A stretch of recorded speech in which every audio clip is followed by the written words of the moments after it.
There will be days when you don't want to move. You'll be tired. You'll feel numb. Life will hit harder than expected, and the fire that once drove you will flicker, fade, and disappear completely. That's when most people stop. That's when they say, maybe tomorrow. I'll try again next week. I just need to feel ready again. But what happens when that feeling never comes back? Motivation is emotional.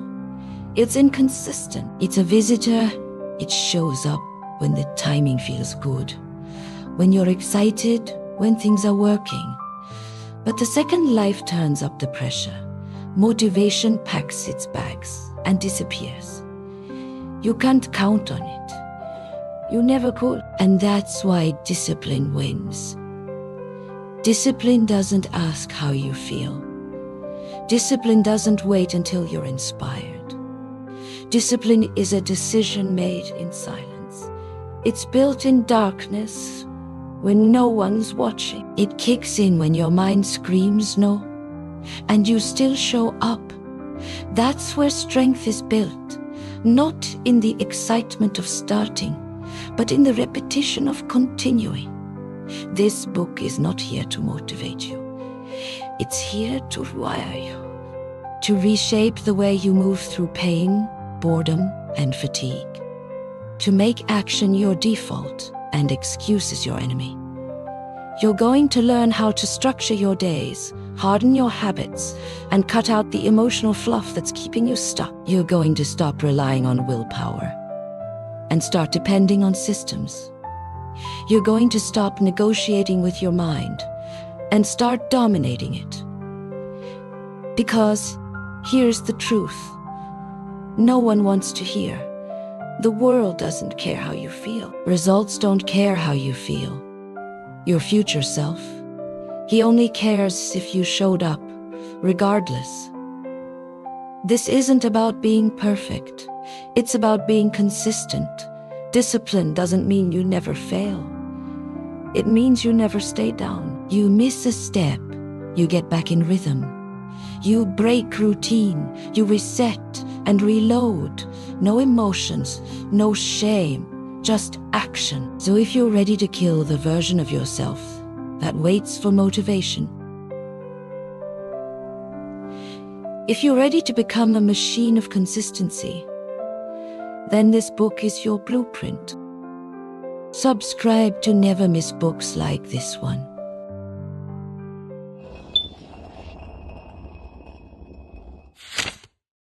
Chapter 1.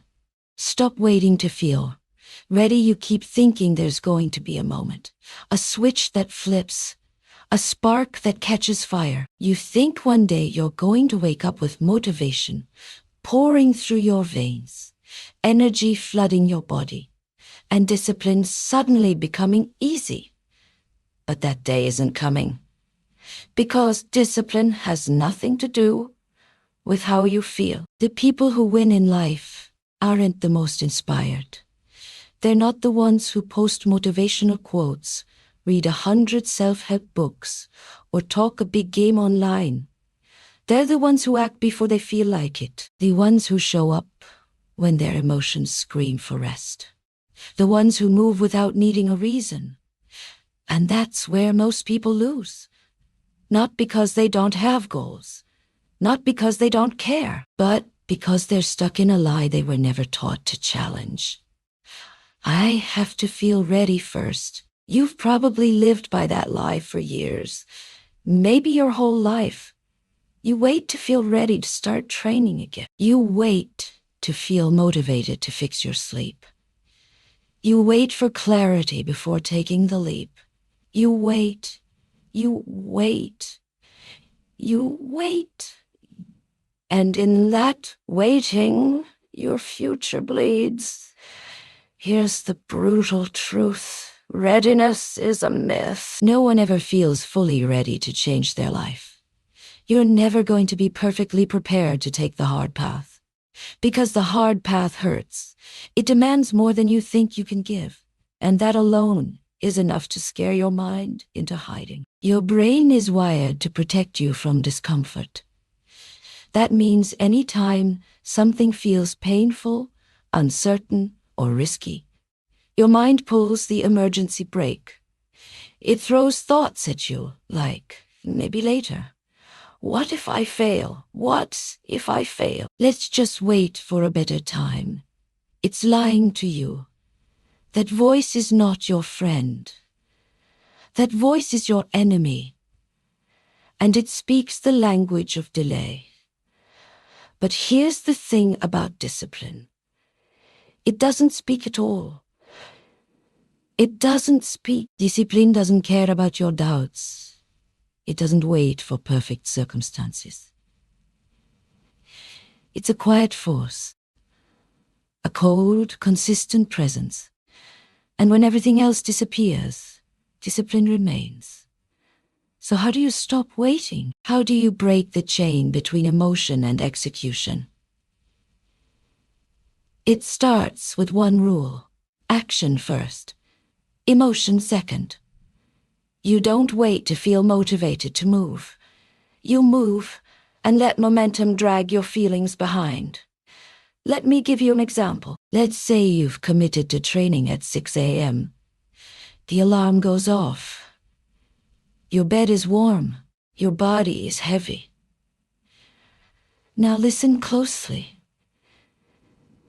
This is the critical moment. Because in that moment, you will not feel ready. You won't feel strong. You won't feel focused. You will feel resistance. And that resistance is not a sign to stop. It's a signal to begin.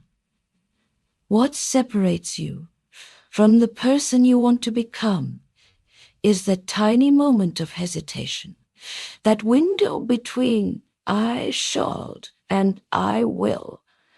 Most people hesitate. Disciplined people move. You want to win? You want to transform your mind, your body, your life. Then stop asking yourself how you feel. Ask yourself one question. What needs to be done? Then do it. No overthinking, no delay, no permission, no delay. The world you want lives behind a wall of daily repetition, not bursts of motivation, not emotional highs. Discipline builds slowly. It's not sexy. It's not exciting, but it is powerful. You show up when it's hard. You show up when it's hard. You keep promises when no one's watching.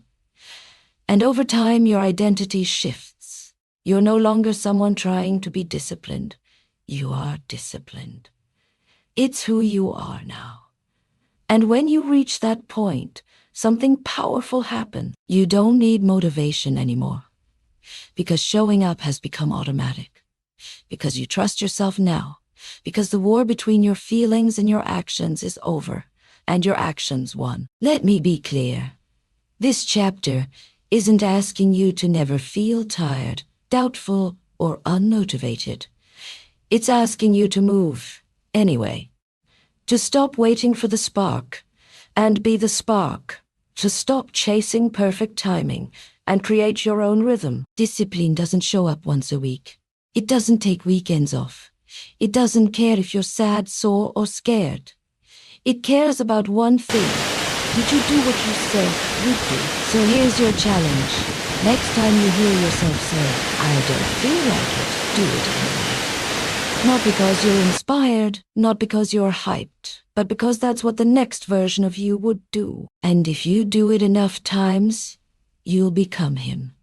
Discipline doesn't wait. And neither should you. Chapter 2. Discipline over everything discipline isn't one of the tools. It's the toolbox. It's not something you turn to only when you're struggling or lost. It's the foundation you build everything else on. When everything else fails, when motivation leaves, when emotions crash, discipline is what keeps you moving forward. That's why it comes first, before motivation, before strategy, before skill, Because without discipline, nothing lasts. You can have the best plan in the world. You can set all the goals, watch all the videos, follow all the steps. But if you can't stay consistent when it's boring, if you can't show up when it's hard, if you can't lock in when you're tired, angry or alone, you're done. Finished before you even start. Discipline over everything. You don't rise to the level of your dreams. You fall to the strength of your habits. And your habits are built through discipline. Daily. Without applause. Without noise. Without noise. But the part nobody glamorizes. Everyone wants to be motivated. But motivation is a spark. Discipline is the firewood. And firewood doesn't just appear. You stack it. Slowly. Repetitively. On days when your hands are sore and the weather sucks and you'd rather do anything else, you stack it anyway. You want to know what willpower feels like. It's not yelling. It's not intensity. It's quiet. It's calm. It's mechanical. Real power is getting up at 5 a.m. every day. Not because you want to,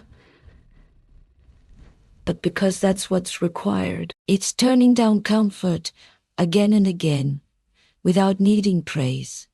It's doing the right thing on the wrong day without anyone clapping for you. That's not motivation. That's discipline. And it's everything. So what does it actually mean to choose discipline over everything? It means you don't negotiate with your feelings. You don't need to feel good to take action. You don't care if it's raining, if you're sore, if the timing isn't perfect. You stop using that garbage as an excuse. Because at some point, your identity changes. You stop being the kind of person who tries to be disciplined. And you become the kind of person who is disciplined. The gym isn't a decision. It's part of your life. Your routines aren't random. They're carved into your system. You don't think about whether to show up.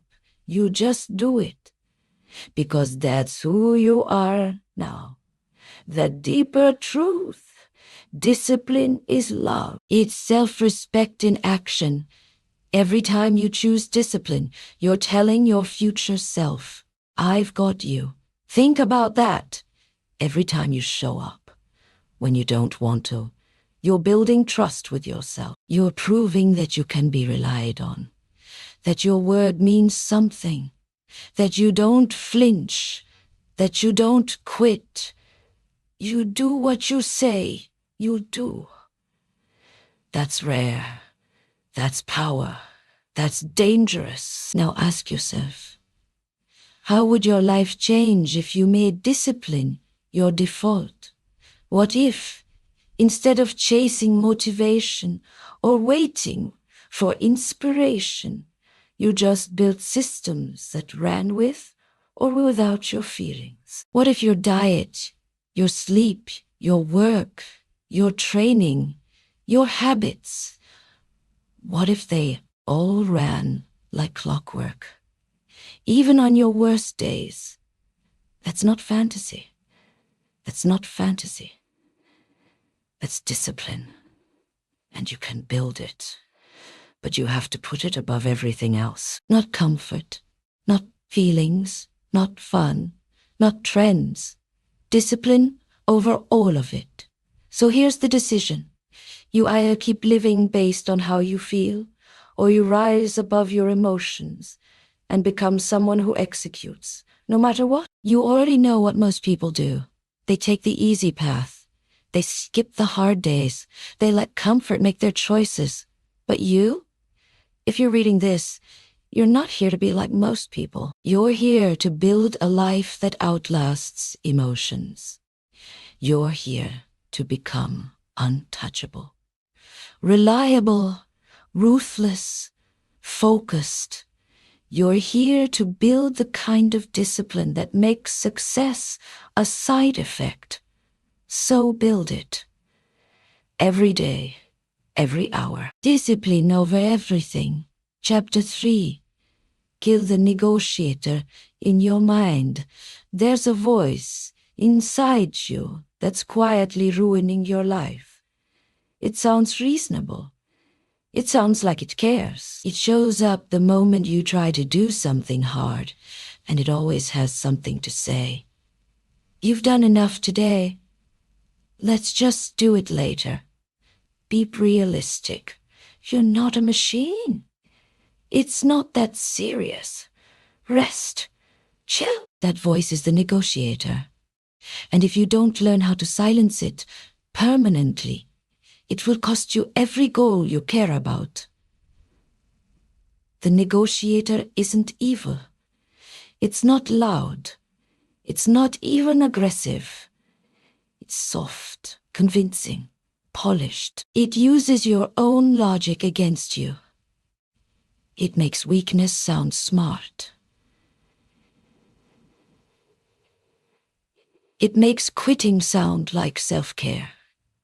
It makes comfort feel deserved. And here's the scariest part. It lives in your own head. It knows all your weaknesses. It knows your fears, your triggers, your limits. It knows how to talk you down from discipline and into delay. This voice isn't some random glitch. It's your brain trying to protect you from discomfort. It was useful when we needed to survive danger. But now, it's just keeping you average. Every time you try to level up, the negotiator steps in. You want to wake up early. It whispers, "Just today. Sleep in. You plan to train hard." It says, "You're sore. Take it easy." You try to eat clean. It says, "You've earned a break." You don't even argue. You listen. You agree. You fall. And with not because you don't want them, because you keep letting a weaker version of yourself run the show. So how do you kill the negotiator? You kill it with non-negotiable action. That means setting a standard and refusing to back off, no matter what voice shows up. It means building rules into your life that aren't up for discussion. No debate, no emotion, no wiggle room. Here's the truth. Most people lose the battle before the action ever starts. They sit in bed, arguing with themselves for 20 minutes instead of just standing up. They pace around the gym parking lot, hyping themselves up instead of walking in. They think, they stall, they scroll, they talk, and they call it being in the zone. No, that's just mental weakness disguised as preparation. Discipline doesn't argue. You need to become the kind of person who moves before the voice has a chance to speak. Your alarm goes off, you get up. The workout begins, you start. The plan is set, you follow it. Not because you're hyped, not because it feels good, but because it's what you do now. You need to rewire your identity. From I think before I act to I act before I feel. Because when you hesitate, the negotiator wakes up, and once it's awake, it will do everything it can to pull you off course. It'll bring up old pain. It'll make you question your goals. It'll throw distractions at your face until you forget why you even started. And the worst part, it'll make you believe it's you, but it's not. It's the weaker version of you trying to stay in control. And the only way to kill it is to starve it. That means no more internal arguments. No more 5 more minutes. No more. It'll do it later. You give that voice nothing. You shut it down by building a new voice. One that doesn't ask questions. You replace it with a command system. A simple, brutal set of standards. I train every day at this time. I wake up when the alarm hits. I execute my tasks, no matter what. No options. No softness. Just commands. At first it will feel robotic. Cold. Good. That's exactly what you need, because emotion has been running your life for too long. And if you want to be free, you need to build a system that doesn't bend.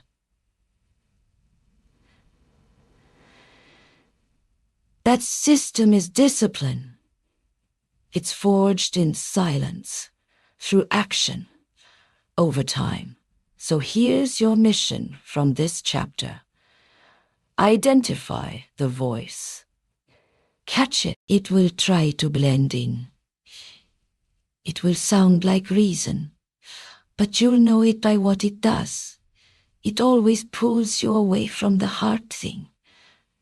And when you hear it, don't argue. Don't explain. Move. Move before it opens its mouth. Move so quickly, so ruthlessly, that the voice never even wakes up. Kill the negotiator. Reclaim your mind, and let discipline lead from now on. Chapter 4. The power of showing up tired you. Won't always be sharp. You won't always be focused. You won't always feel like a machine. Some days you'll wake up with weight in your chest. Some days your body will feel heavy. Your mind will be foggy. And you'll wonder, what's the point? Those are the days that separate the discipline from the emotional. Because anyone can show up when they feel good. But the ones who show up tired, those are the ones who win. You think discipline only counts when you're at 100%. Wrong. The real victories are built at 60%, 40%, 20%. When you've got nothing left, but you still move anyway. There's something sacred about those days. When it's dark, when it's quiet, when no one is watching, when you feel empty, but you still step into the storm. That's when discipline becomes identity. Most people take those days off. They call it listening to their body. They call it mental health. They dress up quitting in the language of wisdom. And sometimes, true rest is necessary.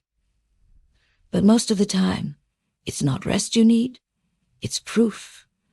Proof that you can show up broken and still build. Proof that you don't need ideal conditions to make progress. Proof that discipline lives in your lowest moments, not your best. Because here's the thing. Discipline doesn't care how you feel. It doesn't need energy, motivation, or a perfect morning routine. It just needs movement. You can be exhausted and still train. You can be anxious, discouraged, unmotivated, and still keep your promise. That's the power of discipline. It runs when nothing else does. Think about the people you admire, the legends, the monsters, the ones who seem untouchable. You think they never had tired days. You think they never woke up doubting themselves? They did, probably more than you, but they kept showing up. They trained through heartbreak. They studied while grieving. They worked while the world crumbled around them. Not because it was easy. Because they understood something most people never will. What you do on your tired days defines you.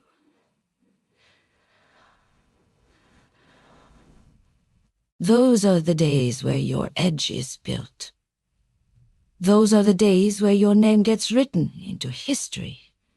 Quietly, without applause, you want to know what's dangerous. A man who shows up tired. A man who doesn't need to feel powerful to be powerful. A man who bleeds, limps, struggles, and moves forward anyway.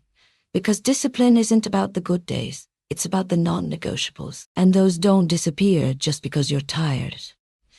So here's the rule. You can feel tired. You can feel weak. But you still show up. Even if it's slower. Even if it's messier. Even if it's not your best. You show up because you said you would. You show up because your future deserves it. You show up because skipping one day turns into two, and two turns into never.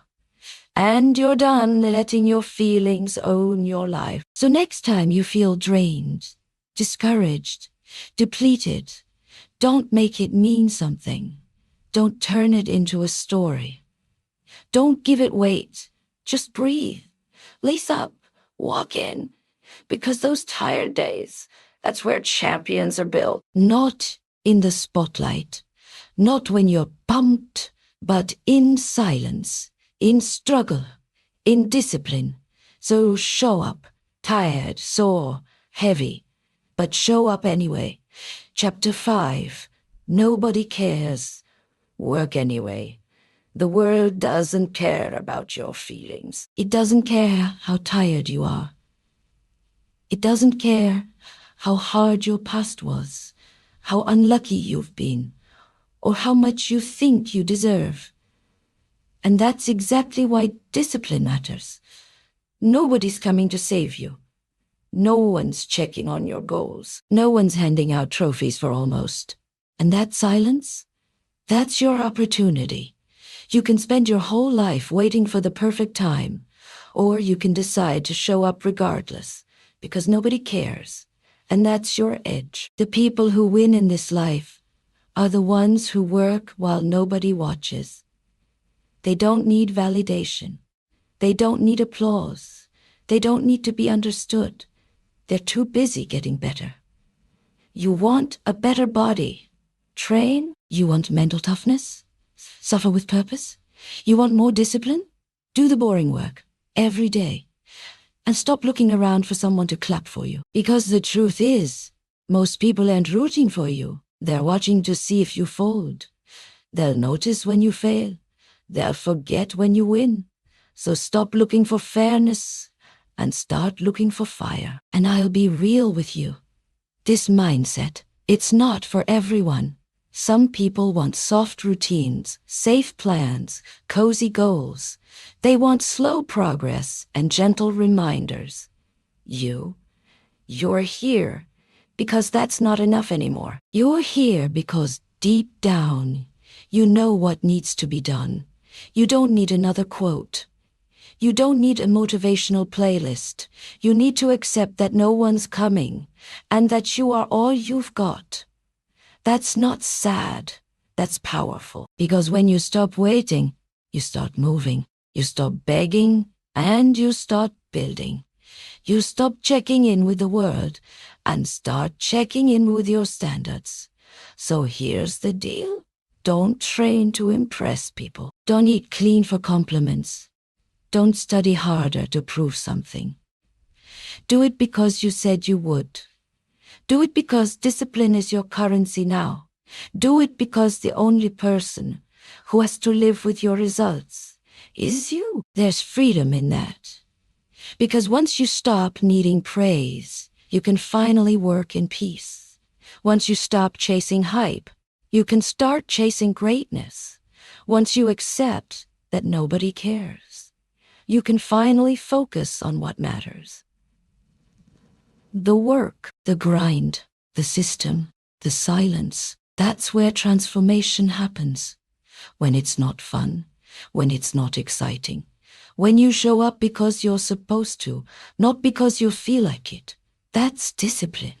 That's power. That's how you build a life no one can take from you. And guess what?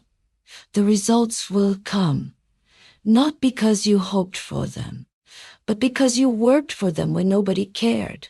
So here's the mindset. You're tired. Nobody cares. Work anyway. You're overlooked. Nobody cares. Build anyway. You're doubting yourself. Nobody cares. Push anyway. You don't feel like it. Nobody cares. Go anyway. Because that's what winners do. They don't wait for perfect. They don't wait to be seen. They don't wait to be ready. They build. They suffer. They repeat. In silence, in pain, with discipline, because nobody cares. And that's your chance to become unstoppable. Here, chapter 6 of Motivation goes away. Discipline doesn't. In the 8-10-minute audiobook format.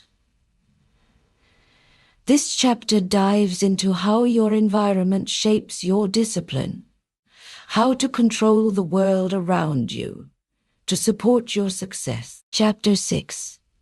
Your environment will shape your discipline. Your environment is everything. It's not just the people around you. It's not just the places you go. It's the stuff you see every single day. Your environment controls your energy. It dictates your mindset. It tells your brain how to feel, what to think, and even what to value. If your environment is full of distractions, negativity, and chaos, you will be too. Discipline doesn't exist in a vacuum. It needs support. It needs structure. And the environment you create is the foundation. You've probably heard this saying, you are the average of the 5 people you spend the most time with. Well, I'm here to tell you, your environment is a little more than just people. It's your space. It's your habits. It's your media.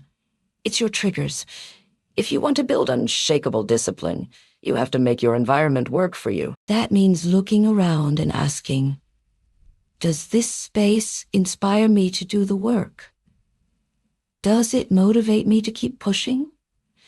Does it reflect the kind of person I want to become?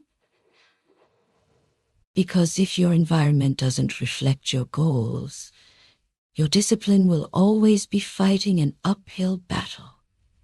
You're not just working with your mind, you're working with your surroundings. And those surroundings have a massive influence on your behavior. Let me break it down. Physical space.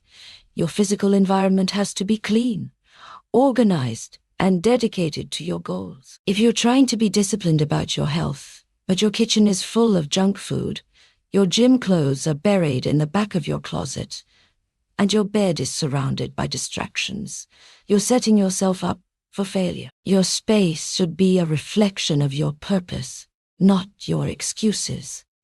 If you want to work out in the morning, have your gym bag ready to go the night before. If you want to read more, put the book on your nightstand. If you want to eat healthier, get rid of the garbage food in your kitchen. Your space should scream success, not distraction. The people you surround yourself with have an enormous impact on your discipline. If you hang out with people who have no ambition, who waste their time, or who discourage you from your goals, guess what happens? You start adopting their habits. You start thinking like them. And slowly, your discipline starts slipping. But if you surround yourself with people who are driven, focused, and who push you to be better, you'll rise with them. Your standards will elevate. Your discipline will strengthen. It's not about cutting everyone out of your life. It's about choosing who you spend your time with wisely. Find the people who believe in discipline and success, and make them your inner circle. Their influence will shape you into the person you want to become. Technology, this one is huge. Your phone, your computer, your TV. They are all tools. But when used carelessly, they can be your worst enemy. Social media, endless scrolling, mindless YouTube videos. It's all designed to hijack your attention and drain your energy. And when you let it run wild, it's not just your focus that gets lost. It's your discipline. Set boundaries with your tech. Put your phone on Do not disturb when you're working. Block apps that steal your time. Turn off notifications. You're not a slave to your devices. You're in control. And here's a powerful trick. Change the notifications on your phone to reflect your goals. Instead of seeing reminders for games, shows, or endless distractions, replace them with empowering messages, like reminders to focus, to train, or to push yourself. Media consumption. What are you consuming daily? If you're watching content that's filled with negativity, drama, or mindless entertainment, it's draining your mental energy. On the other hand, if you're consuming content that empowers you, whether it's educational, motivational, or inspiring, it will fuel your discipline. Choose wisely what you feed your mind. If you want to build discipline, start by watching, reading, and listening to things that align with your values.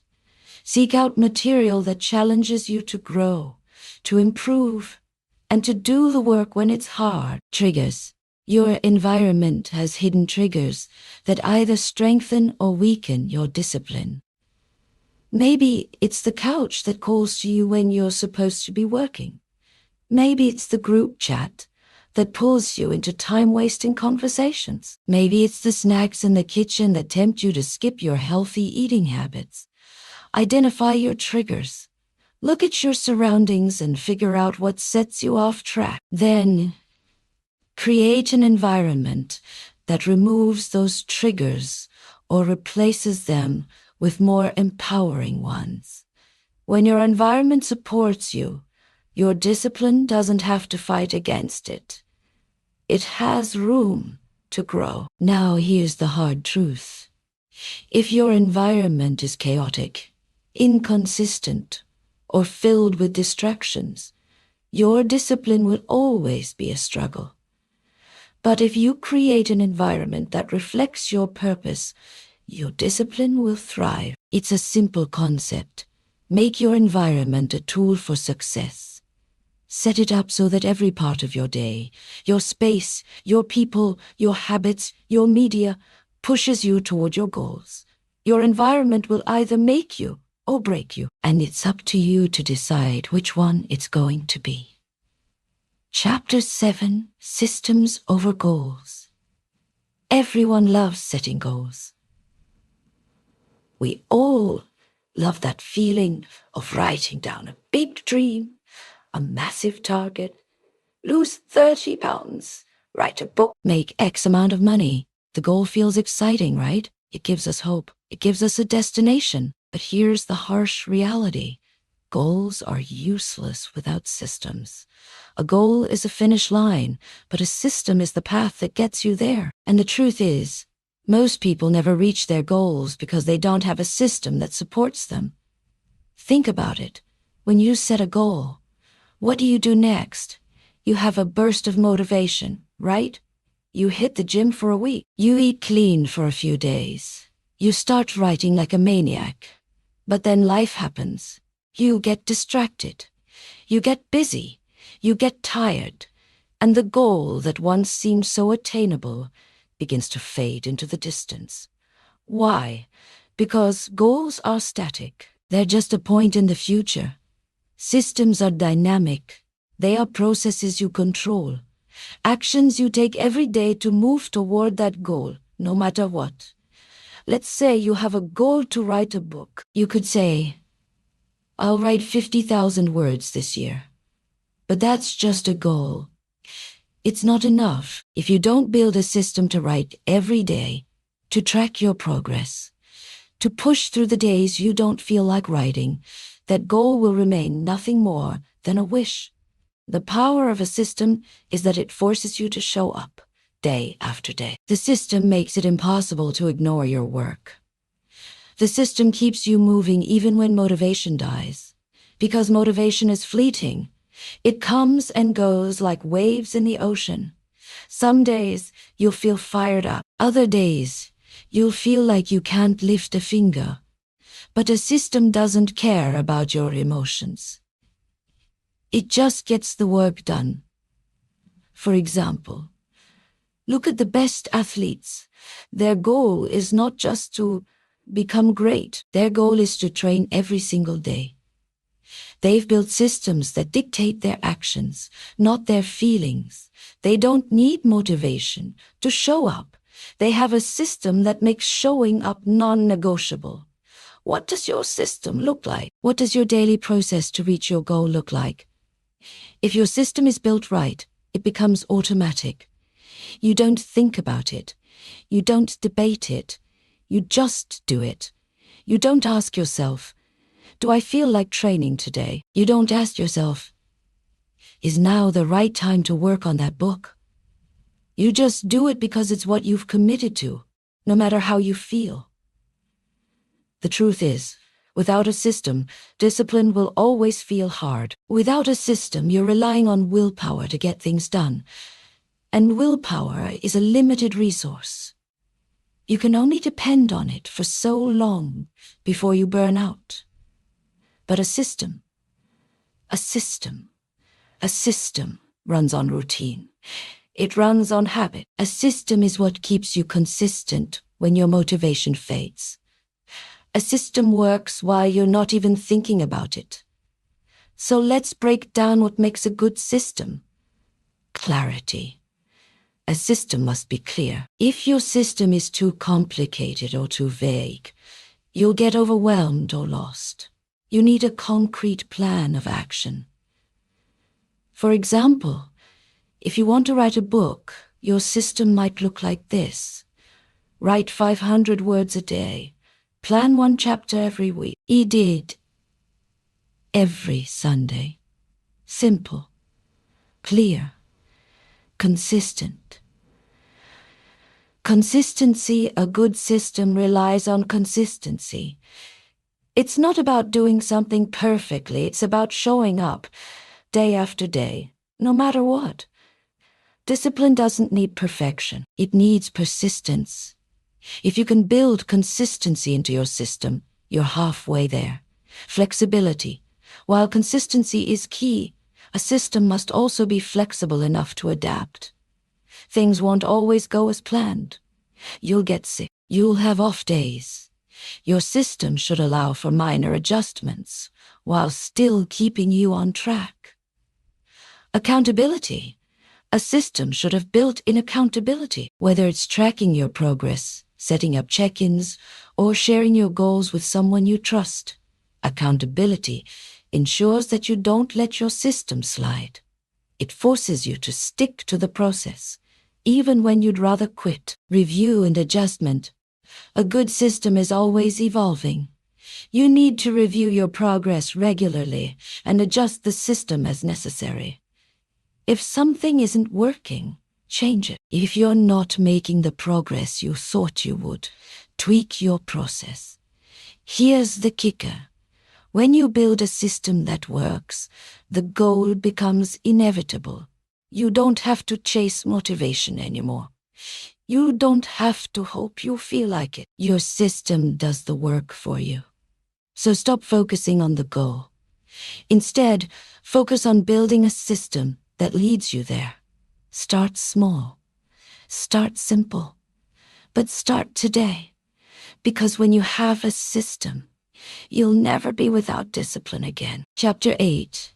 Decision over delay. The hardest part of success isn't the work. It's not the grind. It's not the sweat or the hours. The hardest part of success is making decisions. It's easy to get lost in the moment. You're feeling lazy. You're overwhelmed. You don't feel like showing up today. And in that moment, you make a decision. And that decision? That's where everything changes. Most people don't realize it. But every single day, we make hundreds of small decisions that shape our future. We decide to get up early, or we decide to hit snooze. We decide to stay on track, or we decide to procrastinate. We decide to work through the discomfort, or we decide to quit. And here's the thing about discipline. Discipline is built in the small moments of decision. It's not just about showing up for the big events. It's about showing up in those tiny moments, when nobody's watching, when it would be easy to give in. When it comes to building a disciplined life, the real challenge isn't working hard. It's being decisive. Think about it. The difference between success and failure often boils down to how quickly you make decisions. Indecision is the enemy of discipline. When you hesitate, when you sit there and wonder, should I do this? Should I not? You lose momentum. That moment of doubt is where most people fail. So how do you build discipline in the face of hesitation? You train yourself to make decisions faster. The more quickly you can decide what you're going to do, the less time you give yourself to talk yourself out of it.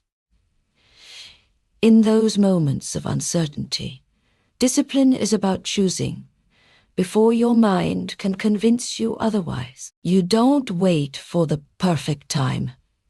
You don't wait for motivation to strike. You make the decision and do it, and you do it fast. That's why successful people don't waste time. They don't sit around debating. They don't get paralyzed by the options. They make a decision and move on, because they know that indecision kills momentum. And once momentum is gone, discipline struggles to survive. If you want to build more discipline, you have to train yourself to decide quickly. This doesn't mean making rash decisions. It means eliminating the need for endless deliberation. It means committing to action and trusting that the decision is good enough. Here's the trick. The longer you wait to make a decision, the harder it gets. And the harder it gets, the more likely you are to procrastinate. So, here's a rule I want you to live by. Don't wait. Decide and act. You don't feel like working out today. Decide to do it anyway. You don't want to write today. Decide to write 500 words. You're stressed. Decide to sit down and handle it. You're tired. Decide to take the first step and get started. That's the secret to building a disciplined life. You don't wait for the right conditions. You don't wait for the right conditions. You don't wait for the stars to align. You decide and act, no matter how you feel. If you've ever struggled with procrastination, this is the answer. It's not about motivation. It's not about waiting for inspiration to strike. It's about getting good at making decisions and making them fast. Here's the process. Recognize the hesitation. You feel it. You know it's coming. That moment when you start to question yourself. The key is to recognize that hesitation for what it is. A decision point. You're either going to choose discipline or you're going to let hesitation take over. Decide with confidence. In those moments, don't wait for more information or more certainty. Just decide. Pick something and commit, even if you're not 100% sure. Choose something and act on it. Don't look back. Once you've made the decision, don't second-guess yourself. There's no room for doubt once you've taken action. The decision is made. Move forward with it. Move forward. Build the habit. Every time you make a decision quickly and act on it, you're training your brain to trust your decisions. You're reinforcing the habit of discipline. It gets easier every time. Here's the truth. Indecision is the enemy of discipline. When you make decisions quickly, you eliminate the mental clutter that holds you back. You don't waste time second-guessing yourself. You build momentum. And momentum is what makes discipline effortless. When you get good at making fast decisions, you'll find that discipline becomes more natural. You won't need to talk yourself into doing the work. You'll just do it because that's what you've decided. So next time you hesitate, don't give yourself time to think about it. Make the decision. Trust your instinct and take action, because the sooner you decide, the sooner you can move forward. And that's how you build unstoppable discipline. Chapter 9. Small wins lead to massive results. There's a misconception out there about success. Many people think it's about achieving big, life-changing moments, those massive breakthroughs. You know the ones. The moments that feel like everything is finally falling into place. But here's the truth. Success isn't a single moment. Success is a collection of small wins. The road to any big achievement is paved with hundreds, even thousands of small actions. It's those daily, seemingly insignificant wins that compound into something extraordinary. Think about it. If you make just a 1% improvement every day, by the end of the year, you've improved by 365%. Those small wins add up. Each little win is a building block in the foundation of your success. And here's the magic. These small wins are what keep you going. Motivation might fade, but your commitment to those tiny wins is what fuels your discipline. It's not about doing something monumental every day. It's about doing anything consistently. It's about showing up, taking action, and trusting that the small steps are leading you somewhere huge. The key to making this work is momentum. Momentum is the force that keeps you moving. It's the energy you build by taking those small actions and turning them into a habit. The more you win, no matter how small, the easier it becomes to win again. It's like pushing a snowball up a hill. At first, it's hard. It takes effort. But as it rolls down, it picks up speed and becomes unstoppable. So how do you start building this momentum? Start small. Don't worry about massive progress right away. Start with a small win. It could be something as simple as drinking a glass of water first thing in the morning, or writing a few sentences of your book. The point is to start and finish, no matter how tiny the task is. Each time you finish something, you're building confidence and momentum. Track your wins. The more you track your small wins, the more you'll see how they add up. It's easy to forget your progress, especially when things aren't happening as quickly as you'd like. But when you track your small victories, you see how they're stacking up. Whether it's a journal, an app, or just a simple checklist, keep track of everything. This will remind you that you're making progress, even when it feels slow. Celebrate each win, no matter how small. Celebrate your win. This doesn't mean throwing a huge party or going overboard. It's about acknowledging the effort and recognizing that you're moving in the right direction. Maybe it's just a moment of self-praise or a quick mental acknowledgement. But celebrating these small victories reinforces the habit of success. Don't underestimate the small wins. A 1% improvement each day doesn't sound like much, but over time, it's everything. If you keep winning small, you'll soon realize how big those wins actually are. Don't discount the power of daily habits. What feels insignificant in the moment can lead to enormous results in the long run. Be patient. Building discipline isn't about rushing. It's about trusting the process. Small wins take time to accumulate, but they always lead to something bigger. If you're expecting overnight success, you'll be disappointed. But if you commit to taking those small wins every day, over time, you'll be amazed at what you can accomplish. So let's break this down with an example. Let's say you want to get in shape. You're not going to wake up tomorrow and suddenly have a six-pack. But what you can do is commit to a small win every day. Maybe it's 10 push-ups in the morning. Maybe it's a 15-minute walk at lunch. At first, it feels like you're not making much progress. But after a week, you'll have 7 days of exercise under your belt. After a month, you'll have 30 small wins. And before you know it, those small actions will have transformed your body and your habits. The same goes for any goal. Want to write a book? Commit to writing 200 words a day. Want to learn a new skill? Practice for 15 minutes each day. It doesn't matter how small the step is. What matters is that you keep moving forward. Every small win is a vote for the person you want to become. Every time you show up, even when it's hard, you're strengthening your discipline. And in the end, all those small wins will come together to create the massive success you've been working toward. It's not about doing one big thing. It's about doing something every day. And when you stack those small wins, your success will be inevitable. Chapter 10. Embrace setbacks.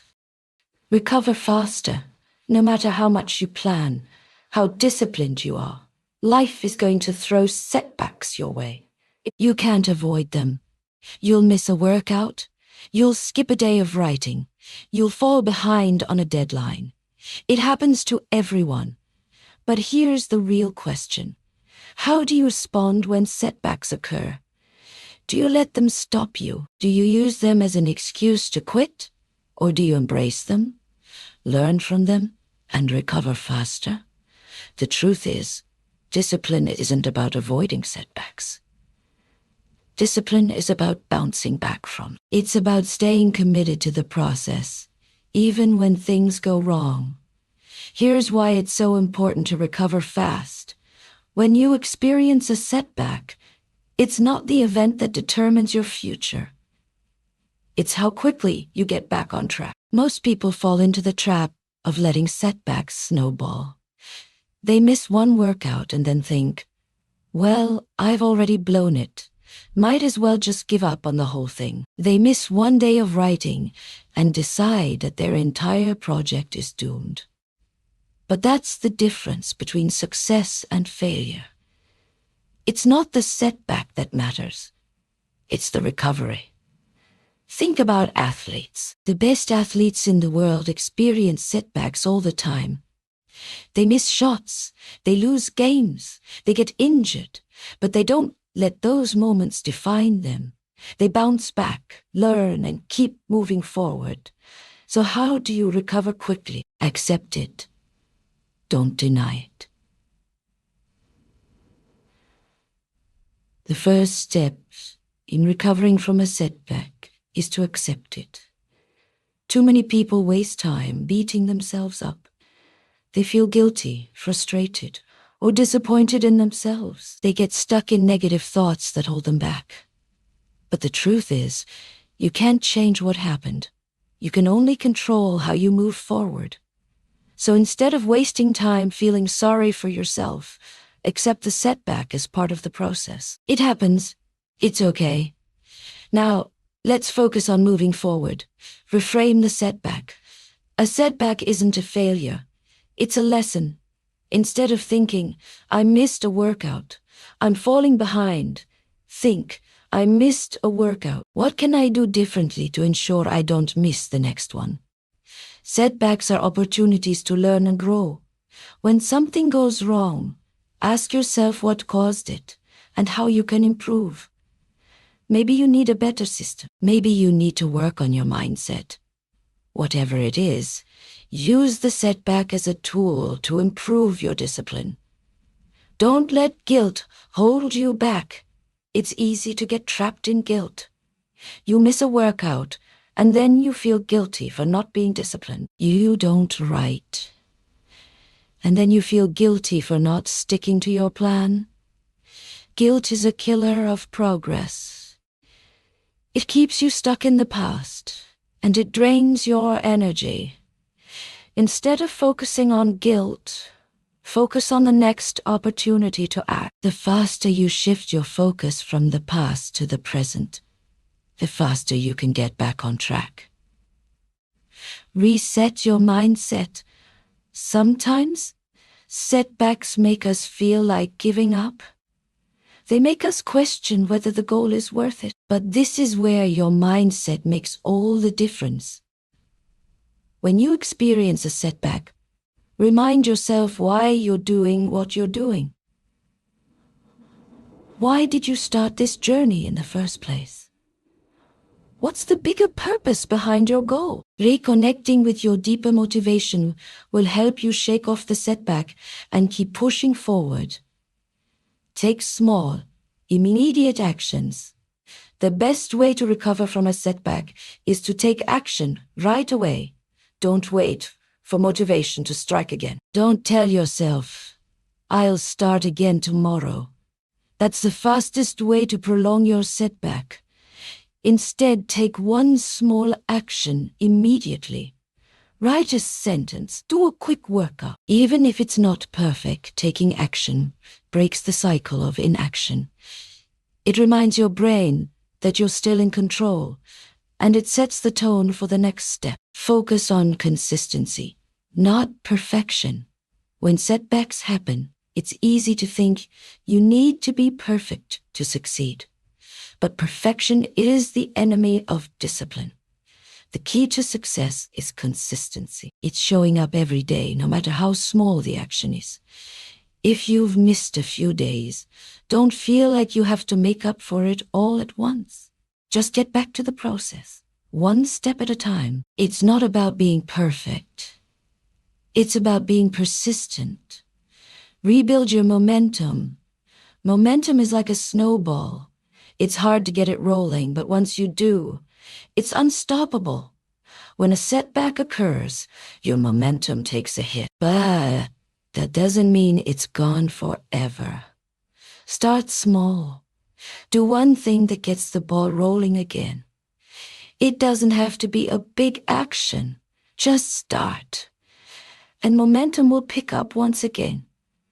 The bottom line is this: setbacks don't define you. It's your response to them that does. Everyone faces obstacles. The real difference is how quickly you recover. When you embrace setbacks as a part of the journey and use them to grow, you'll become a stronger, more disciplined person. Next time life throws you off track, don't dwell on it. Accept it, reframe it, take action, and keep moving forward. You'll find that the quicker you recover, the less impact the setback has on your long-term success. Chapter 11. Focus on the process, not the outcome in a world obsessed with results. It's easy to lose sight of the process. We're constantly bombarded with messages about the end goal, the success, the victory, the finished product. But here's the truth. The process is what matters. Discipline is not about getting the result. It's about embracing the journey. Think about any big achievement, whether it's writing a book, building a business, or running a marathon. The result is exciting, but the result doesn't happen without the process. And it's the process that shapes who you become. The discipline to stick to your plan, to show up every day, to keep going, even when progress feels slow. That's what will ultimately lead to the success you desire. When you focus too much on the outcome, you're setting yourself up for disappointment. Outcomes are often out of your control. You can't always control how quickly things will happen, or if you'll reach that big milestone tomorrow. But you can control your actions today. And that's where true discipline lies. Focusing on the process doesn't just help you achieve your goals. It changes the way you approach life.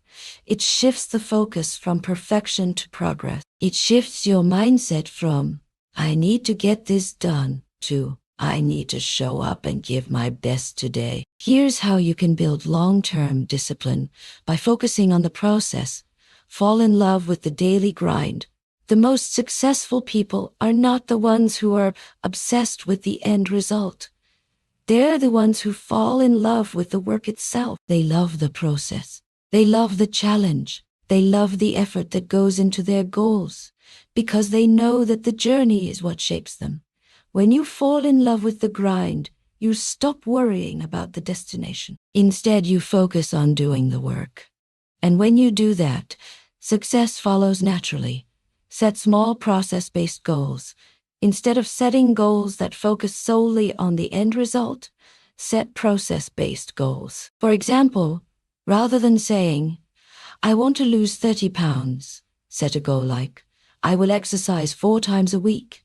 Instead of saying, I want to finish my book by the end of the month, set a goal like, I will write 500 words every day. By focusing on what you can control, the process, you'll be more consistent. And over time, those small actions will lead to big results. Trust the process, even when it's slow. The biggest challenge with focusing on the process is that progress can feel slow. You might not see the results right away, and it can be frustrating. But trust me, the process works. Small improvements over time add up. You just have to be patient and stay the course. When you focus on showing up and doing the work, the results will eventually come. They might not come as quickly as you want, but they will come if you stay committed. Enjoy the journey, not just the destination. You've probably heard the saying, it's not the destination, it's the journey. There's truth in that. When you only focus on the outcome, you miss out on the richness of the process. The challenges, the growth, the lessons you learn along the way. These are the things that make success truly meaningful. If you only care about the destination, you're going to be constantly chasing the next goal, never satisfied with the moment you're in. But when you focus on the journey, you learn to appreciate the small wins, the challenges, and the progress you're making. You'll find joy in the process itself, and that's where real fulfillment lies. Stay consistent, even when results are unclear. Discipline is built on consistency. But consistency doesn't always mean that you'll see immediate results. You can work hard every day and not feel like you're getting anywhere. But that doesn't mean you're failing. That means you're building the foundation for future success. Just because you don't see immediate results doesn't mean the process isn't working. It's like planting seeds. Just because you can't see the roots grow doesn't mean they're not there. Trust the process, stay consistent, and the results will follow. Celebrate small victories along the way. When you're focused on the process, you begin to appreciate the small steps. And those small steps deserve recognition. Celebrating these victories keeps you motivated and reminds you that you're making progress even when the end result is far off. When you complete a week of consistent workouts, celebrate that achievement. When you write your 10th chapter, celebrate that progress. By celebrating the process, you stay motivated and reinforce your discipline. Embrace setbacks as part of the process. When you focus on the process, you realize that setbacks aren't failures. They're part of the journey. Every setback is a lesson, and it helps you grow. Instead of getting discouraged when things don't go as planned, see it as an opportunity to learn, adapt, and keep moving forward. The process isn't always smooth, but that's what makes it worthwhile. So, the next time you set a goal, remember this. The outcome is not the point. The point is who you become in the process. It's about showing up every day, committing to the work, and trusting that the results will come as long as you stay disciplined. Focusing on the process will not only help you achieve your goals, it will help you become the kind of person who can handle any challenge life throws your way. Chapter 12. Handling distractions in a distracted world. We live in an age of constant distractions. From our phones to social media, emails, and even the people around us, it's hard to focus on anything for too long. We're constantly pulled in different directions, and before we know it, The time we had planned to focus on our goals is gone. It's easy to get sidetracked, to lose sight of our discipline, and to let distractions control our day. But here's the truth. Distractions are inevitable. They're part of the world we live in. What matters is how you handle them.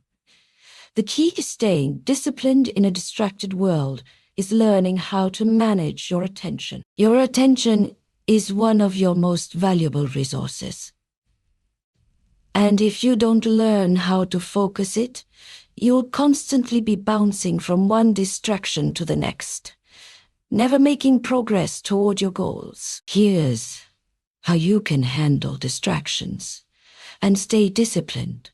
Identify your biggest distractions. The first step in managing distractions is to identify them. What pulls your attention away from the work you need to do?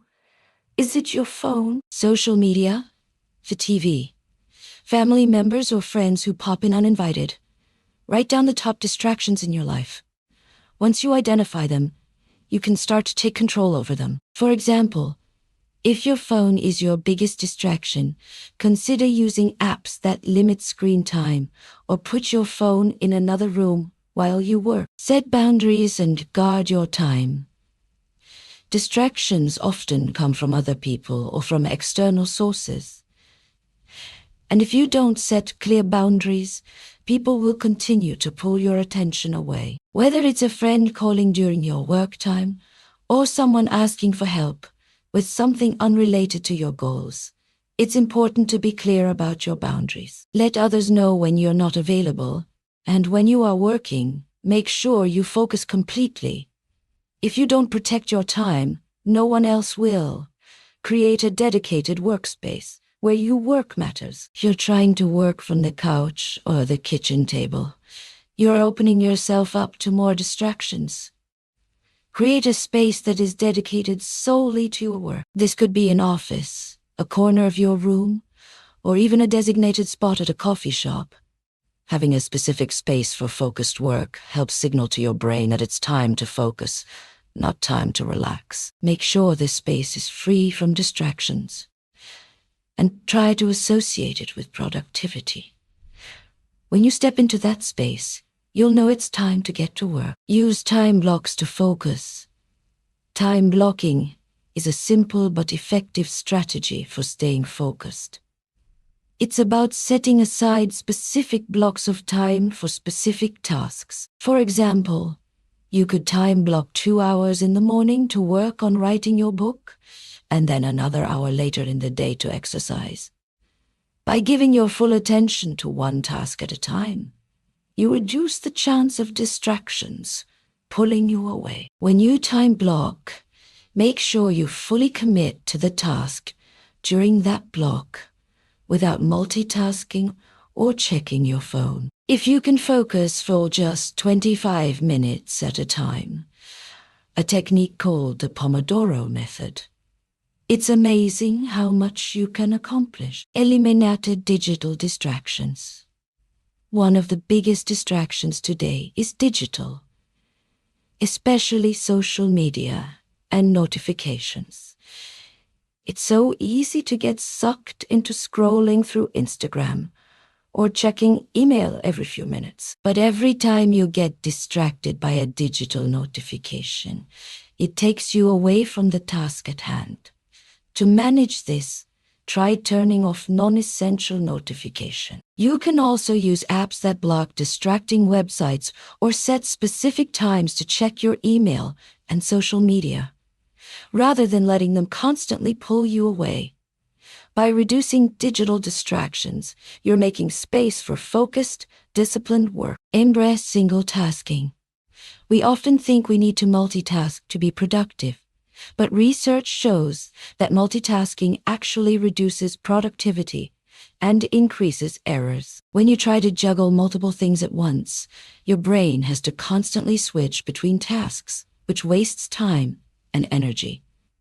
Instead, embrace single tasking. Focus on one task at a time and give it your full attention. Whether it's writing working out, or any other task. Give it your undivided focus. You'll find that you accomplish more and do so with higher quality. Take regular breaks. It might seem counterintuitive, but taking regular breaks can help you stay focused in the long run. When you work for hours on end without a break, your focus starts to slip and distractions become harder to avoid. Taking short, scheduled breaks gives your brain time to recharge and refocus. Try working for 25-50 minutes, then taking a 5-10-minute break. During your break, avoid looking at your phone or checking social media. Use the time to stretch, walk, or do something relaxing. This way, when you return to your task, you're refreshed and ready to dive back in with focus. Learn to say no. One of the biggest sources of distraction comes from external requests.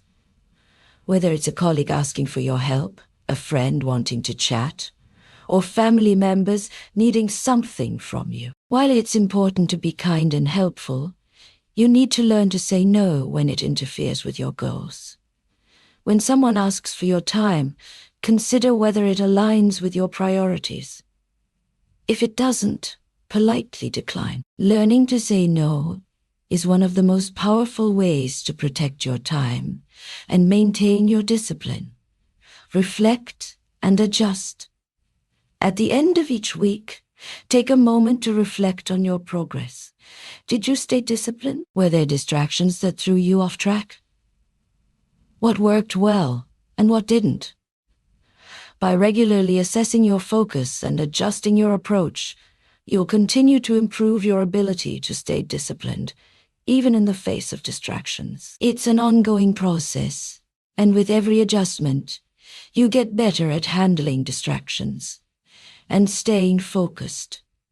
In a world full of distractions, your ability to stay focused and disciplined is what will set you apart. It's not about eliminating distractions completely. That's impossible. But learning how to manage them by creating boundaries, staying focused on the task at hand, and using strategies to minimize distractions, you can stay disciplined and continue moving forward towards your goal. The next time you're tempted to check your phone, take a break from work, or get sidetracked, remember this. Discipline is about controlling your attention. What you focus on today will determine where you are tomorrow. So choose wisely. Chapter 13. Push through resistance. Keep going when it feels easier to quit. Every goal worth pursuing will come with resistance.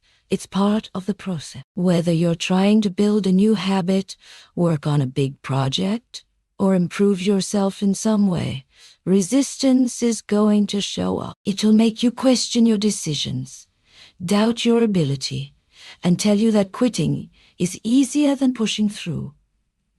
But here's the secret. Resistance is a sign that you're on the right path.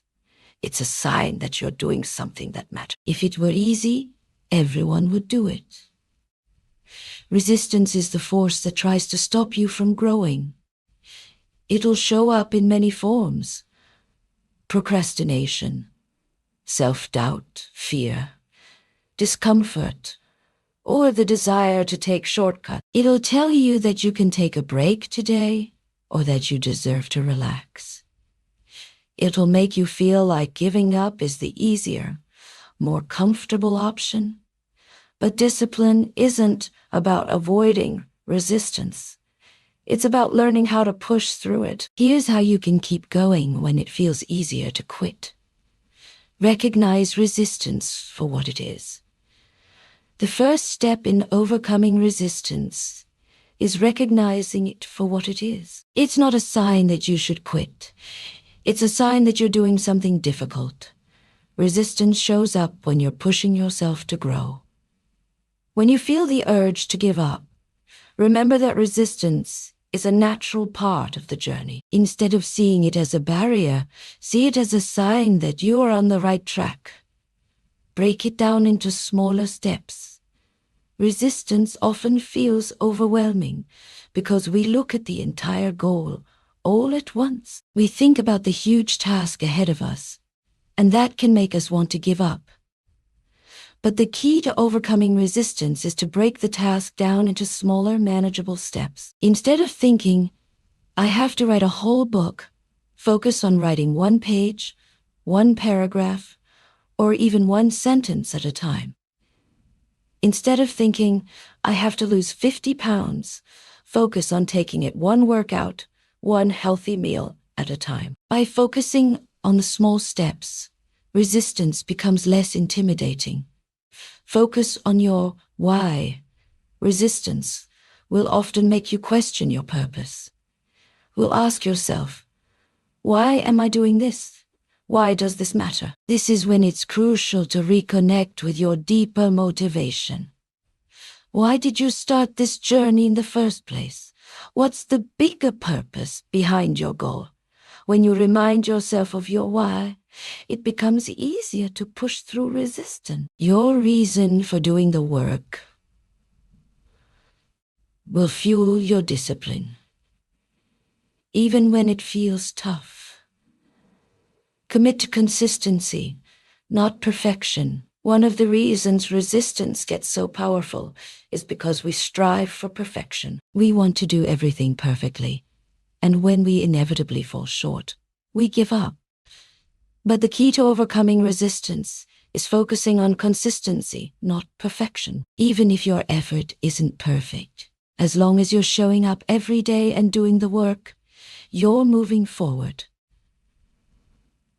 When you focus on being consistent, you'll find that resistance loses its power. Discipline is about doing the work, even when it's not perfect, and trusting that consistency will lead to results. Embrace the discomfort. Resistance thrives on discomfort. It's in those moments of discomfort, when you're tired, frustrated, or overwhelmed, that resistance makes its strongest push. But discipline is about embracing discomfort. It's about getting comfortable with being uncomfortable. Every time you push through a difficult moment, you get stronger, both mentally and physically. So instead of shying away from discomfort, lean into it. Welcome it. Know that the more you embrace discomfort, the easier it will be to push through resistance in the future. Visualize your success. When resistance is strong, it's easy to lose sight of the end goal. You start to wonder if it's worth it, or if the effort is even paying off. This is when visualization can be a powerful tool. Take a moment to close your eyes and imagine what success looks like. Picture the feeling of achieving your goal. Whether it's finishing your project, reaching your fitness target, or accomplishing anything you've set your mind to. By visualizing your success, you remind yourself of the rewards that lie ahead, and it becomes easier to keep going when resistance shows up. Use resistance as a tool for growth, rather than seeing resistance as something that's trying to stop you. Use it as a tool for growth. Every time you push through resistance, you're building mental and emotional strength. Resistance is like a weight in the gym. It's hard, but the more you lift it, the stronger you get. When you encounter resistance, ask yourself, what can I learn from this? How can this experience make you stronger? Use resistance as an opportunity to build resilience and grow in ways you didn't think were possible. Create a support system. Sometimes pushing through resistance on your own can be tough. That's why having a support system is key. Whether it's a mentor friend, workout buddy, or accountability partner, having someone who supports you makes all the difference. They can help you stay on track, offer encouragement when resistance feels too strong, and remind you of your strength when you feel like giving up. Surround yourself with people who believe in you and let them help push you through the tough moments. Keep moving, even when it's slow. Resistance will often make progress feel like it's moving at a crawl. But remember, momentum is built with small actions, not giant leaps. Even if you're moving slowly, as long as you're moving forward, you're making progress. Discipline is about taking one step, even if it's a small one, every day. When you feel like quitting, just keep moving. Slow and steady wins the race. Pushing through resistance is what separates those who succeed from those who give up. Every time you face resistance, you have a choice. You can quit or you can keep going. Discipline isn't about never feeling resistance. It's about learning how to push through it. When you learn to handle resistance, you'll find that you're capable of achieving far more than you ever imagined. Keep going, even when it feels easier to quit, because the only way to fail is to stop. Chapter 14. Staying disciplined when energy is low. There will be days when your energy is low. Days when you don't feel like doing anything. Days when motivation is nowhere to be found, and all you want to do is rest. It's on these days, when your body and mind are exhausted, that discipline is most needed. You won't always feel like waking up early to work, hitting the gym, or pushing through your goals. But here's the truth. Discipline isn't about being motivated every day. It's about showing up, even when you don't feel like it. So how do you stay disciplined when energy is low? Build a habit, not a mood. When you rely on motivation to get things done, you're setting yourself up for inconsistency. Motivation is fleeting. It comes and goes.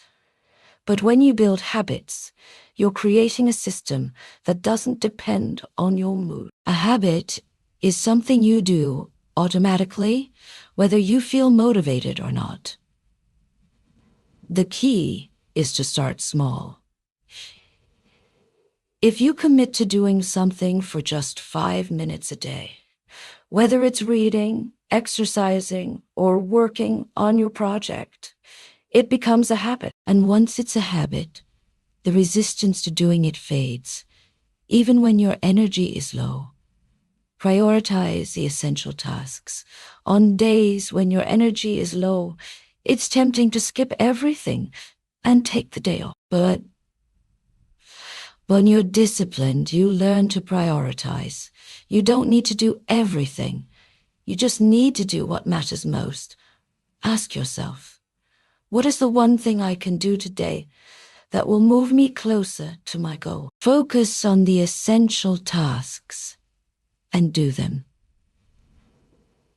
Even if it's just a small step forward.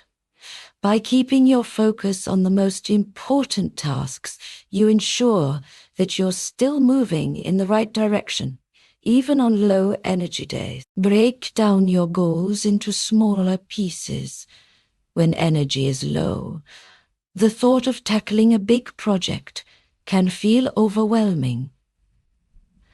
But if you break your goals down into small, manageable chunks, it becomes much easier to take action. Instead of thinking about running a marathon, focus on running for 10 minutes today.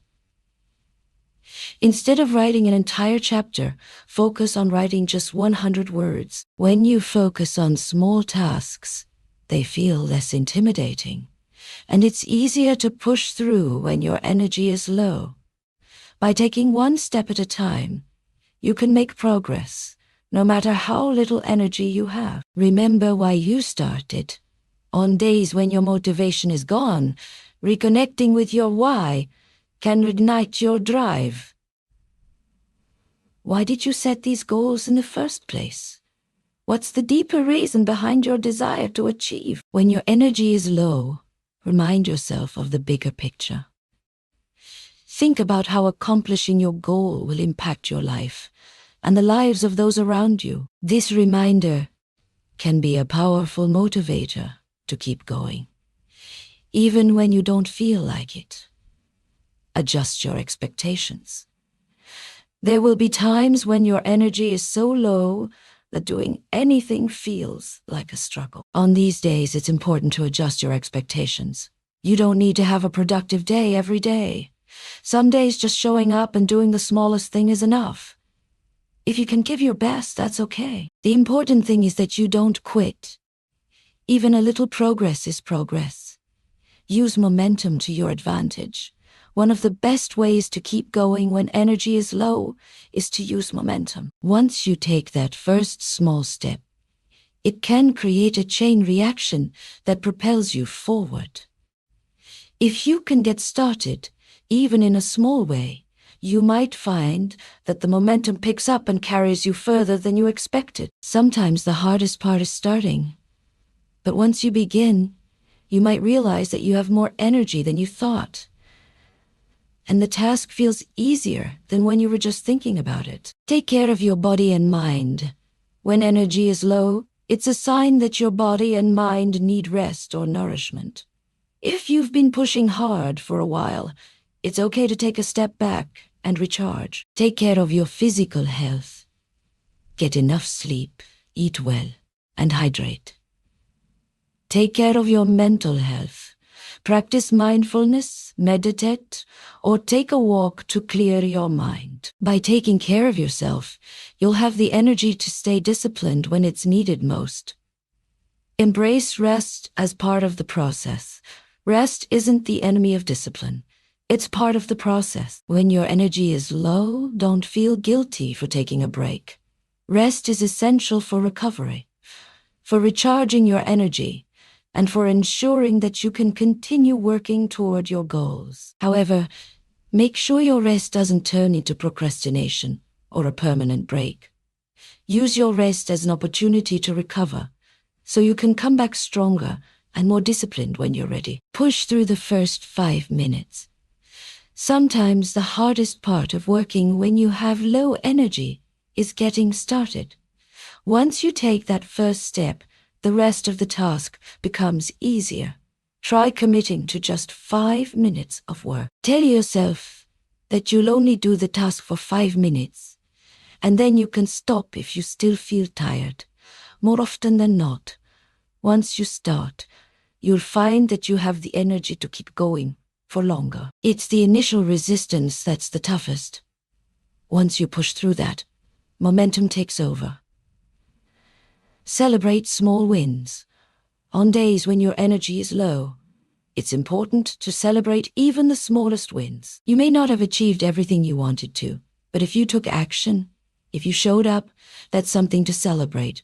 Recognize your effort, no matter how small, and give yourself credit for sticking to your discipline. Celebrating these wins will help you maintain your motivation and keep your focus on the long-term goal.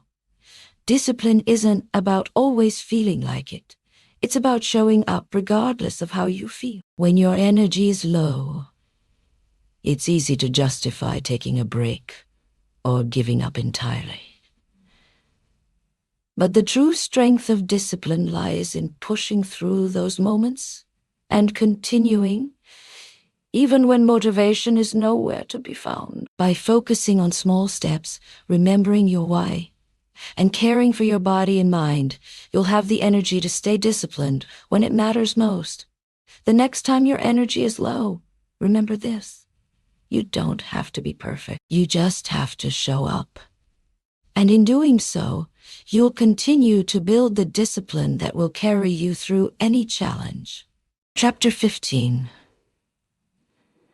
Turning setbacks into strength. Setbacks are inevitable. No matter how disciplined you are, you will encounter obstacles. There will be times when things don't go as planned. You will fail. You will face disappointment, frustration, and discouragement. But here's the truth. Setbacks are not the end of the road. They are simply part of the journey. The key to turning setbacks into strength lies in how you respond to them. You have two choices when a setback occurs. You can let it defeat you, or you can use it as an opportunity to grow stronger. It's all about perspective. Accept that setbacks are part of the process. The first step in overcoming setbacks is to accept that they are a normal part of any worthwhile pursuit. Setbacks are not signs of failure. They're part of the learning process. When you embark on any journey, there will be obstacles. There will be moments when things don't go as planned. This is not a reason to give up. It's a reason to press on. Setbacks are the training ground where you learn to build resilience and strength. If you can accept setbacks as part of the process, you'll have the mental clarity to push forward. Don't take it personally. It's easy to internalize setbacks, especially when you've invested time and energy into something. You might feel like you failed, or that you're not good enough. But setbacks are not a reflection of your worth or ability. They're simply a moment in time. Rather than viewing a setback as a personal failure, see it as feedback. It's not about you. It's about the situation and how you respond to it. When you remove a personal attachment, it becomes easier to learn from the setback and use it to fuel your next move. Reframe setbacks as opportunities for growth.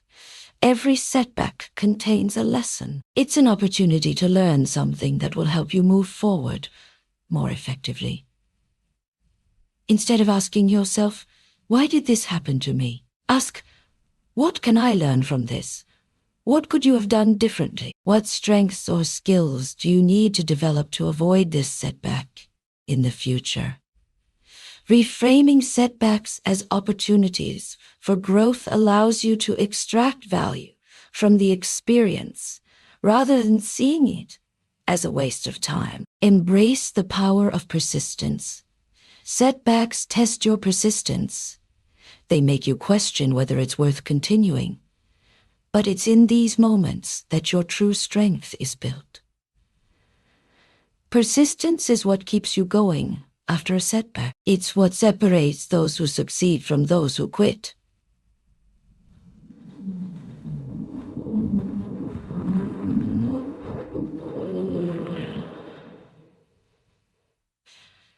Don't stop. Take a moment to process the disappointment, but then keep going. Success doesn't come from never failing.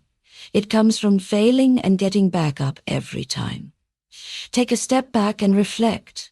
When you face a setback, it's easy to get caught up in the emotions of the moment. You might feel angry, frustrated, or discouraged. But it's important to take a step back and reflect before you act. Give yourself time to process your feelings and gain perspective. Ask yourself questions like, what went wrong? What can I control in this situation? What's the next step? By reflecting before reacting, you give yourself the space to make a more thoughtful and informed decision about how to move forward. Take responsibility and find solutions. While setbacks are often outside your control, it's important to take responsibility for the part you played in the situation. Did you neglect something? Did you miscalculate your efforts? What could you have done differently? Taking responsibility doesn't mean blaming yourself. It means owning the situation and finding solutions. Once you take responsibility, you empower yourself to take action and move forward. Ask yourself, what can I do differently next time? Then, make a plan to implement those changes. Develop a resilient mindset. Resilience is the ability to bounce back from adversity. It's a key trait of anyone who is truly disciplined. The more setbacks you encounter and overcome, the stronger your resilience becomes. To develop a resilient mindset, start by changing the way you view challenges. Instead of seeing setbacks as failures, see them as opportunities to develop your mental toughness. Resilience is built through practice, and the more you face setbacks head-on, the more resilient you'll become. Don't compare yourself to others. When setbacks happen, it's easy to compare yourself to others who seem to be moving forward effortlessly. But comparison only fuels frustration. Everyone's journey is different, and everyone faces their own challenges. Instead of comparing yourself to others, Focus on your own progress. Remember that setbacks are not a reflection of your overall potential. They are simply a moment in time. Focus on the steps you can take to move forward, and don't worry about what others are doing. Stay focused on your long-term vision. When setbacks occur, it's easy to get caught up in the short-term frustration. But it's important to keep your focus on the bigger picture. Remember why you started this journey in the first place. Keep your eyes on the long-term vision, and remind yourself that setbacks are just temporary obstacles. By staying focused on your end goal, you'll be more motivated to keep going, even when things don't go as planned. Keep a positive perspective. Setbacks can sometimes feel like the end of the road, but they don't have to be. A positive perspective can make all the difference. Rather than seeing setbacks as roadblocks, see them as detours that will lead you to a better path. Every setback brings with it the potential for greater wisdom, strength, and growth. Choose to focus on the opportunities within each setback, and you'll find that even the toughest challenges can become stepping stones towards success. Setbacks will always be a part of life, but how you handle them determines your success. Every time you face a setback, you have a choice. You can let it break you, or you can use it to grow stronger. By accepting setbacks, learning from them, and staying persistent, you'll continue to build the discipline necessary to succeed in any area of your life.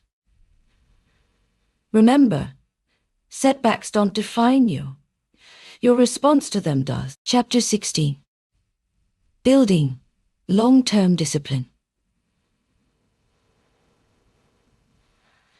Long-term discipline is the foundation of sustained success. It's not about the quick burst of motivation that fuels a short-term effort. It's about showing up day in and day out, even when the excitement fades. It's about committing to the process and trusting that your consistent effort will pay off over time. In this final chapter, we'll discuss how to build and maintain long-term discipline. The kind of discipline that will serve you for a lifetime, no matter the challenges or distractions you face. Commit to the long-term vision. Discipline isn't about short-term wins. It's about long-term growth. If you want to build discipline that lasts, you must commit to your long-term vision. Your vision is the driving force that keeps you moving forward, even when the daily grind feels monotonous or overwhelming. Ask yourself, where do I want to be? What kind of legacy do I want to leave? When you have a clear long-term vision, discipline becomes easier to maintain. You'll see each small step as part of a bigger picture, and you'll be more motivated to stick to your path, no matter how far the journey feels. Create a routine that supports your goals. One of the best ways to build long-term discipline is by creating a routine that aligns with your goals. Your routine should be designed to help you make consistent progress, even on days when motivation is low. Start with the most important tasks, those that will move you closer to your vision, and build your day around them. When your routine is structured, discipline becomes automatic. You won't have to waste energy deciding what to do next. You'll already know, and the more consistent you are, the easier it becomes to keep going. Be flexible, but stay consistent. While it's important to create a routine, it's equally important to be flexible. Life will throw curveballs at you, and sometimes you'll need to adapt. If you can't stick to your routine one day, don't let it derail your entire week or month. Instead, adjust and move forward. Long-term discipline isn't about being perfect. It's about showing up, even when things don't go according to plan. Be consistent in your effort, but don't beat yourself up when things don't go as expected. Build small wins into your day. Discipline isn't always about massive achievements. It's about the small wins that add up over time. Every time you make progress, no matter how small, celebrate it. These small victories keep you motivated and remind you that progress is happening, even if it's not always visible at first. Whether it's finishing a task, sticking to your workout routine, or simply getting up earlier than usual, celebrate your wins. These small wins build momentum and make it easier to stay disciplined over the long haul. Track your progress. Tracking your progress is a powerful tool for building long-term discipline. It helps you stay accountable to yourself and gives you a clear picture of how far you've come. When you can look back at your progress, it reinforces the idea that your consistent effort is paying off. Use a journal, an app, or a simple checklist to track your actions and accomplishments. When you see how much you've achieved over time, you'll feel more motivated to keep going. Embrace the process, not just the outcome. Long-term discipline isn't just about reaching a destination. It's about enjoying the journey. The process of working toward your goals should become a part of who you are. If you focus too much on the end result, you might burn out before you get there. Instead, embrace the small steps and the progress you make along the way. By finding satisfaction in the process itself, you'll be more motivated to stay disciplined, even when the end goal feels far away. Develop patience.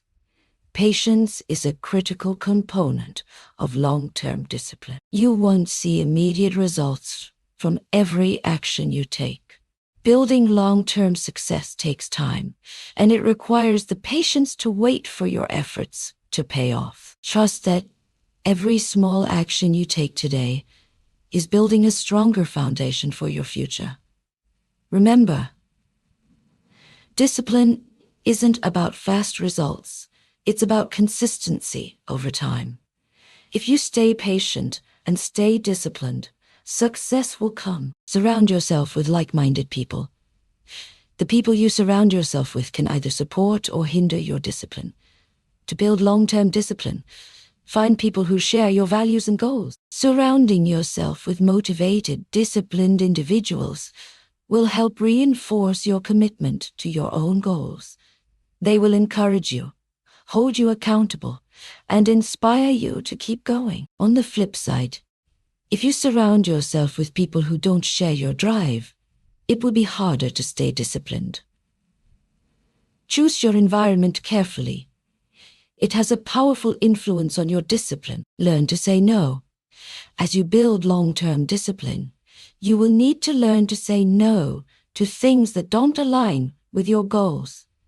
This might mean turning down invitations, putting off hobbies, or avoiding distractions that take away from your focus. Learning to say no is a powerful tool for maintaining discipline because it helps you prioritize what's truly important. Your time is limited. Choose wisely how you spend it. When you say no to the wrong things, you make more room for the right things. Don't get complacent. Once you've established discipline, it's easy to get complacent. You might feel like you've mastered the process and can relax. But long-term discipline requires constant effort. Don't let success make you lazy. Keep pushing forward, even when things are going well. Complacency is the enemy of progress. If you want to continue to build long-term success, keep challenging yourself. Stay focused and never settle. Building long-term discipline is about consistency, patience, and commitment. It's about creating habits, tracking progress, and learning from setbacks. It's about showing up every day, whether you feel like it or not. And most importantly, it's about staying focused on your long-term vision, even when motivation fades and challenges arise. Discipline isn't a sprint, it's a marathon. But with each step you take, you'll move closer to your goals.